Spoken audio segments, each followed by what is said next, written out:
Olá, meninas e meninos, hoje a minha aula é pedidos. Pediram para eu falar sobre Leonardo da Vinci, o maior polimata do Renascimento. O que é polimata? Polimata é uma palavra que vem do grego, quer dizer, aquele que aprendeu muito.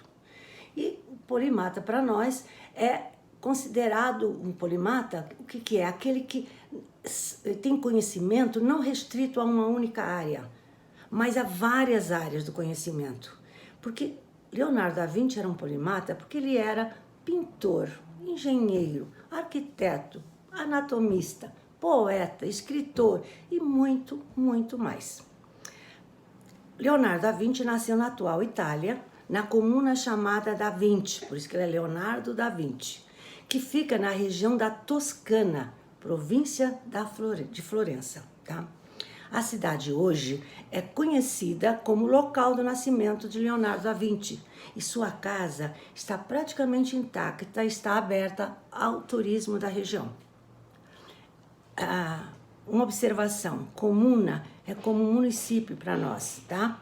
E Portugal é um concelho. Deixa eu só falar uma coisa, a casa de Leonardo da Vinci alavancou o turismo da região de Vinci. Tá? Bom, o principal biógrafo de Leonardo da Vinci é o famoso Giorgio Vasari, do século XVI. Ele escreveu sobre os grandes pintores do Renascimento, tá?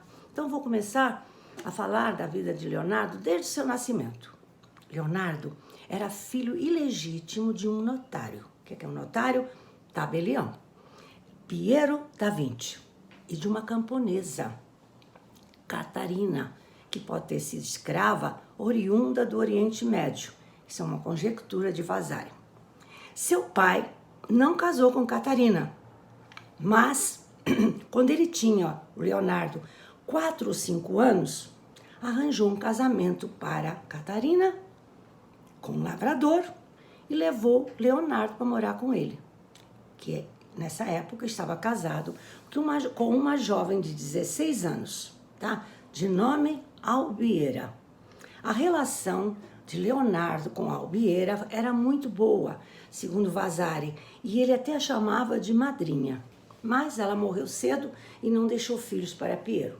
Então Piero casou de novo, o pai, e enfim teve os filhos legítimos que ele tanto sonhava.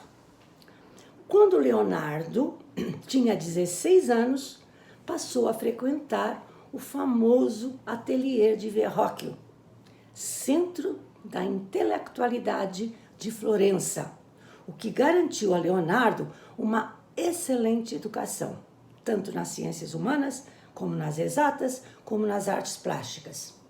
Outros grandes artistas também passaram por um aprendizado nesse ateliê de Verrocchio. Segundo Vasari, seu biógrafo, Leonardo aprendeu nesse ateliê muita coisa, técnicas, estudos dos mais diversos. Desenho técnico, modelagem, química, carpintaria, mecânica, trabalhos em couro e metal, etc, etc, etc. Então, ele além, né, de, como eu falei, das ciências humanas e exatas, também aprendeu tudo isso. Então, era um aprendizado muito completo para a época, e só quem tinha posses, né? Bom, Vasari também conta que Leonardo colaborou com seu mestre Verrocchio, o dono do ateliê, tá? Numa pintura. O Verrocchio também pintava. E ele pintou o Batismo de Cristo. E o Leonardo da Vinci, a pedidos do Verrocchio, ele pintou um anjo que está na esquerda da pintura, aquele que segura a túnica de Jesus. Mas, quando ele viu o desenho pintado por Leonardo, diz Vasari que Verrocchio ficou tão impressionado que decidiu nunca mais pintar, que viu a superioridade de Leonardo da Vinci. Segundo outros biógrafos, diz que isso foi um exagero de Verrocchio, que ele continuou a pintar assim. Bom, Leonardo, além de jovem, era muito lindo, muito belo. E até se acredita que ele foi modelo de 2 obras de Verrocchio, incluindo a estátua de bronze de Davi. Ele fez uma estátua de bronze de Davi, o Verrocchio e o arcanjo, um arcanjo, na obra Tobias e o Anjo. Então, acredita o biógrafo que ele foi modelo dessas duas obras de Verrocchio. Na época, se disse que a estátua de Davi teria sido inspirada no mais belo dos aprendizes do ateliê de Verrocchio. Mas depois chegou-se à conclusão, quase certa, que o modelo foi Leonardo da Vinci, porque ele era jovem e muito belo. Bom, em 1472, quando Leonardo tinha 20 anos, se qualificou para um cargo também de mestre na Guilda de São Lucas. Mas sua ligação com Verrocchio nunca desapareceu. Sempre os dois estiveram muito ligados até o final da sua vida, tá? E ele, o Leonardo da Vinci, colaborou com muitas obras de Verrocchio. Eu falei que ele virou mestre da Guilda de São Lucas. O que é guilda? Guilda é uma associação de pessoas qualificadas num determinado ofício. Vocês devem lembrar isso da escola. Bom, em 1476, tá? 4 anos depois, que ele tinha 24 anos, Leonardo, mais 3 discípulos do ateliê de Verrocchio, que ele continuou frequentando, né? Foram acusados de sodomia. Sodomia, ele e mais 3 discípulos do ateliê de Verrocchio. Leonardo teria... O que é sodomia na época? Era relações sexuais com homens com homens. Então, ele foi acusado de ter relações sexuais com Jacopo Sattarelli, um jovem de 17 anos, muito popular como prostituto de Florença. E ele mais 3. Mas, com a falta de provas concretas, o caso foi arquivado. Uma observação de Verrocchio, tá? De Verrocchio não, de Vasari, o biógrafo. Um dos rapazes que foi também denunciado como sodomia, a família dele tinha ligação próxima com os Médicis. Então acredita-se que por isso que eles foram, o caso foi arquivado. Algumas semanas depois surgiu nova acusação, a mesma coisa, mas também foi arquivado de novo.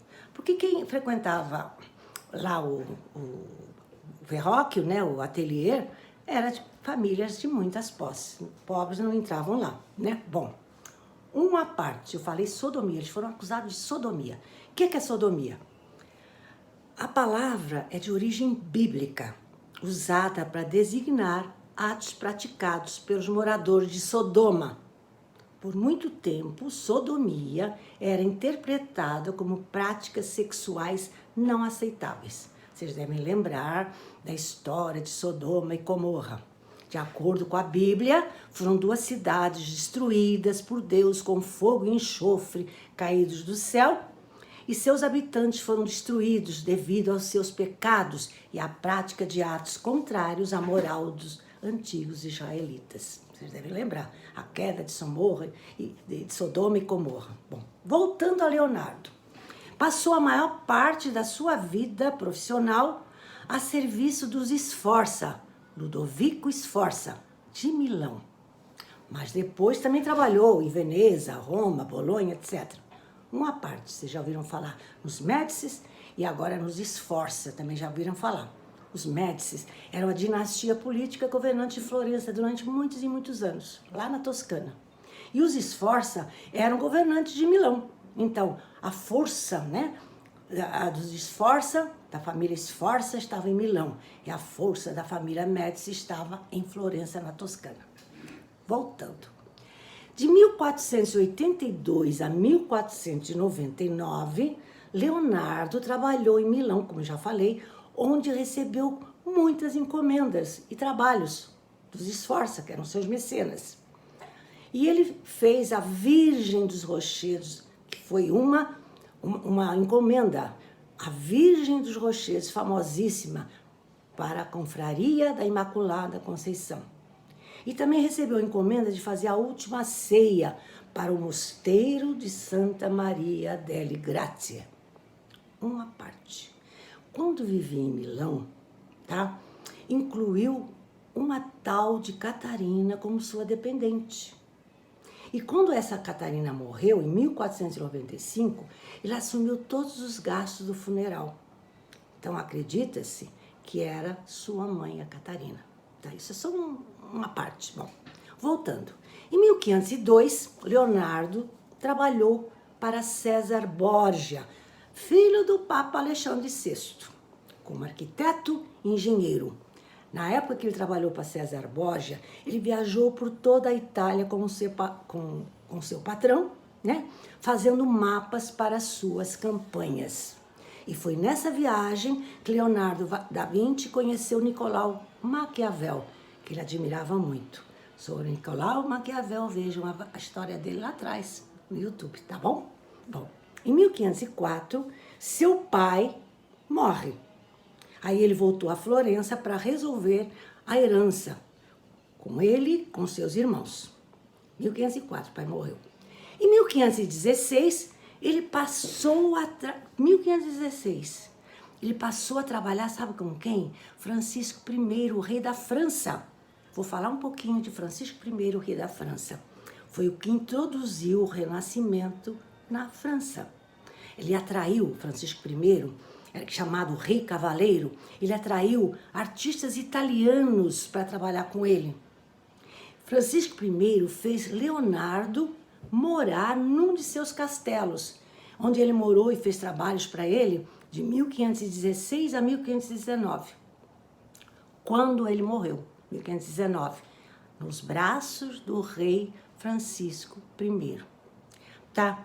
Mas vou falar uma frase. O Francisco I, o rei da França, ele era muito, muito fã, muito admirador de Leonardo da Vinci. Tanto é que deu um castelo para ele morar, né? E fez várias encomendas dele para ele e dava uma grande pensão para ele. Bom, e morreu nos braços dele. Tá? Ele falou 20 anos depois que ele morreu, o Leonardo. Olha o que o Francisco I, o rei francês, falou de Leonardo. Nunca nasceu no mundo outro homem que soubesse tanto quanto o Leonardo.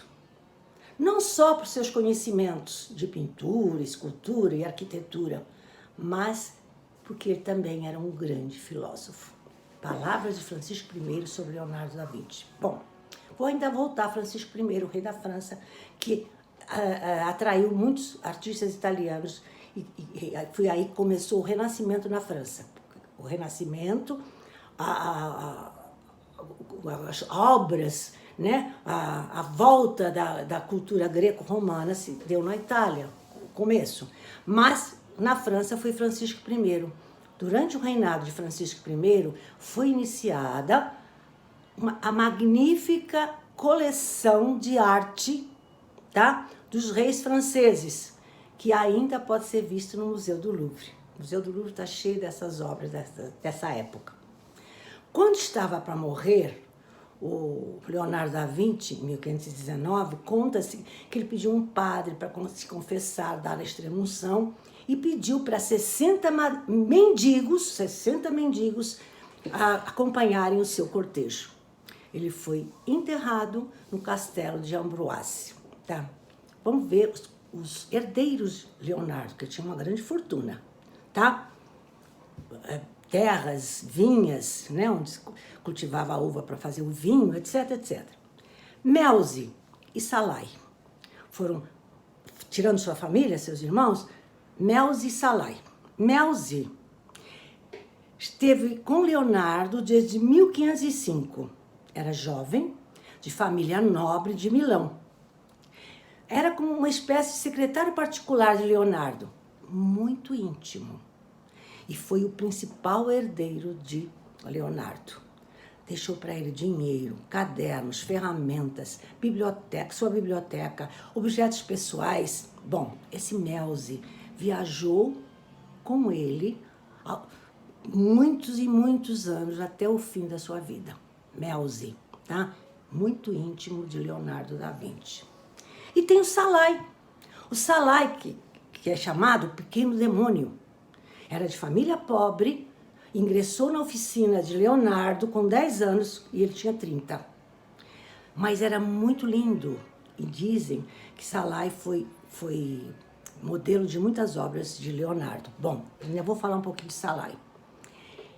Ele tinha mau caráter, porque ele foi chamado por Leonardo como ladrão, mentiroso, teimoso, glutão, porque roubou dinheiro e objetos de valor em 5 ocasiões de Leonardo da Vinci. Mas era seu companheiro, era seu modelo, acredita-se? Mas não estava com ele na hora da sua morte. Então, os dois belos, né? Salai e Melzi, né? Principalmente Salai foi modelo das principais pinturas de Leonardo. Dizem que o Baco de Leonardo da Vinci, São João Batista, ele foi o modelo dessas 2 pinturas, tá? Agora eu vou falar algumas curiosidades sobre Leonardo da Vinci, olha só.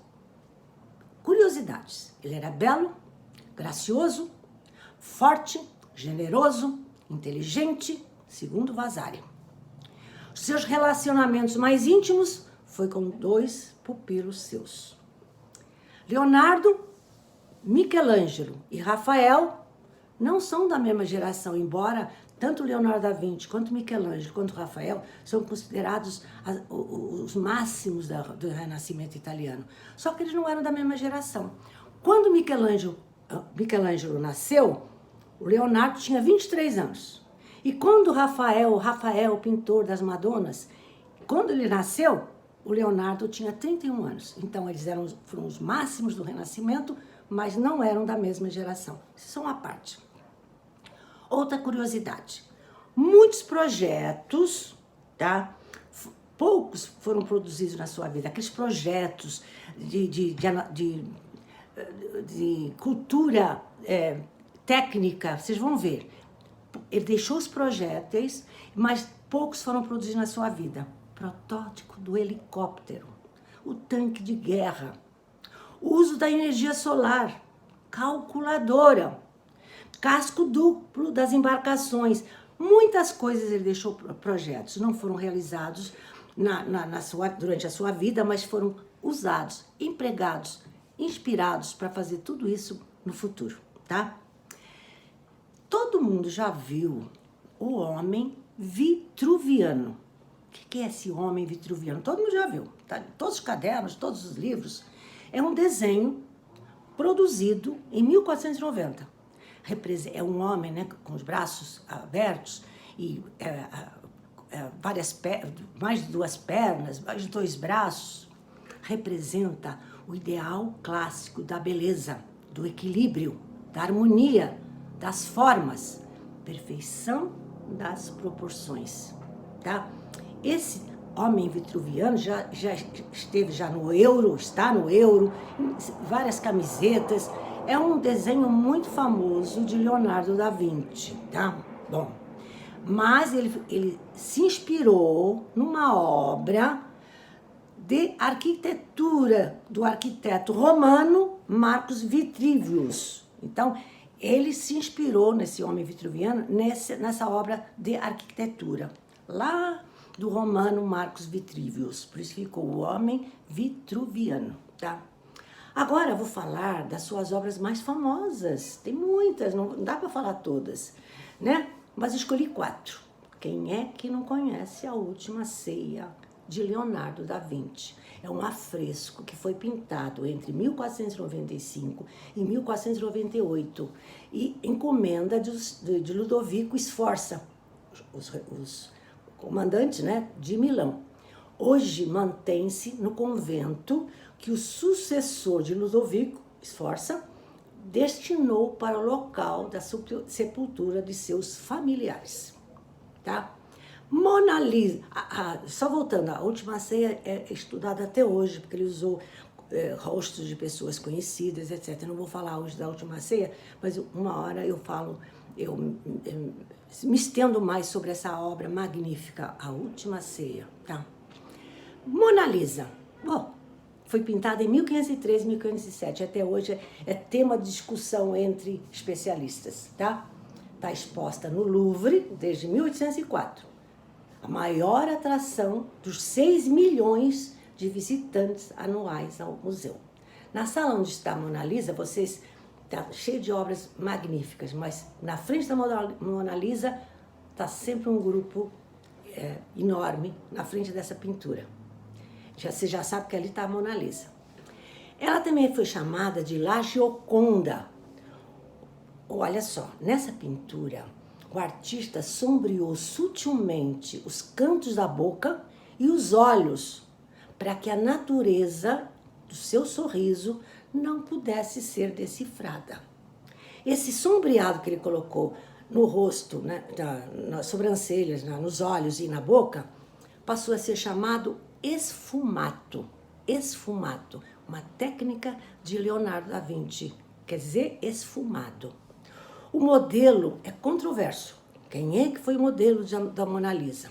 Uns acham que foi Lisa del Gioconda, por isso que ele tem o nome de Gioconda, mulher de um comerciante de Florença, porque ela tinha sido mãe recentemente, e na pintura ela usa um fino véu sobre as vestes, que era usado por alguns meses pelas mães após a gestação.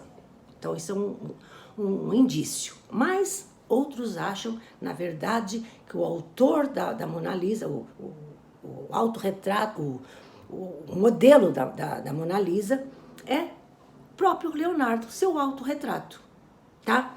Porque as características faciais de Leonardo coincidem com a obra Mona Lisa. Há muitas até hoje especulações, mas ninguém chegou a uma conclusão total. Bom, as últimas pinturas de Leonardo da Vinci foi São João Batista e Leda e o Cisne, que é um nu que se perdeu. Quando a gente vê a Leda e o Cisne, são cópias, porque a original se perdeu até hoje. São João Batista, tá? Ele também prega o efeito esfumato, que é considerado descoberta, né, vamos dizer assim, de Leonardo da Vinci.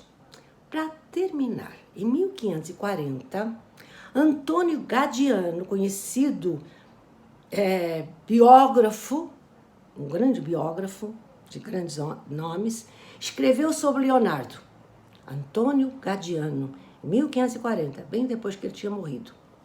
Seu gênio era tão raro e universal que pode-se dizer que a natureza fez um milagre em seu nome. E vou ficar por aqui. Tem muito mais coisa para falar do Leonardo da Vinci, mas já está com mais de 22 minutos e eu não vou me alongar. Beijos!